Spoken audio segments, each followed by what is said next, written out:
Tu lu, tí lo nó của hai có. Hai đứa chị hai xí mà. Tí lo cho mà.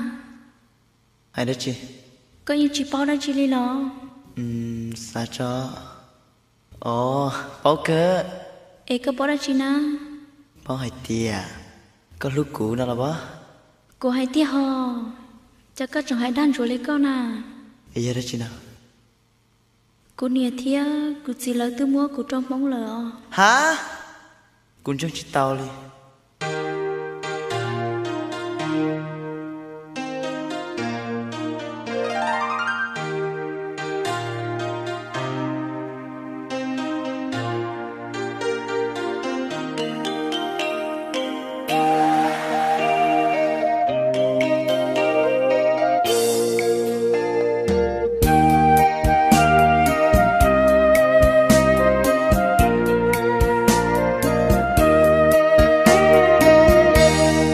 Rau non chè vua xí nhảy ngủ y xí vua chỉ mùa nu xí chỉ li ya ta đâu lo giờ vua xí po lo cú yo luôn li chùa tao tia chi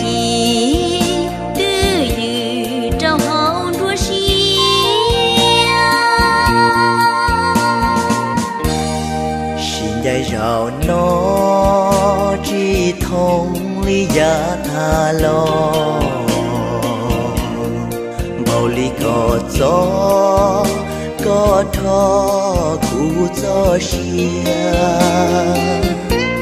chùa lý có chia cụ lưu cha đá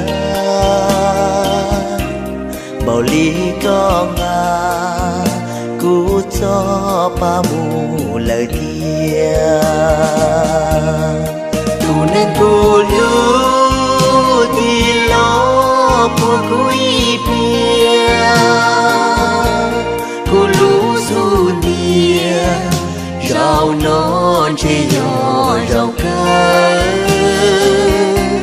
của có tao sa tao rau tao cứ như xia nhẹ cụ tuôn xia y rau chia trái đã mùa tu nâng cụ lưu ua gió vì ly cha kể lúc là ta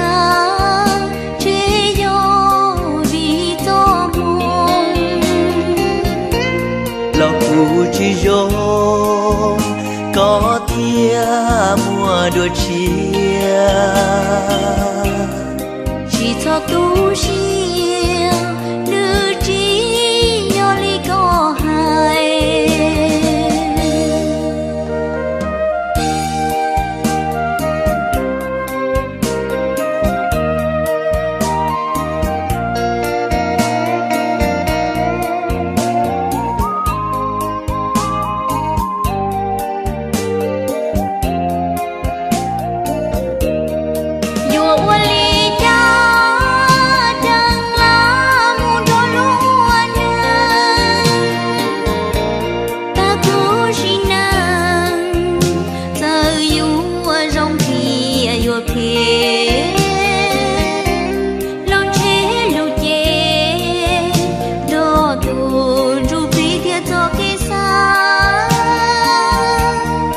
xa cho ca non cho có nhớ ua kê cụ yo chín trong có chia trong pha lư tia mùa yo mùa tia lư tia cũng chẳng chỉ tao tao tiếng con trâu chia sao chia ly nó của xí xí cho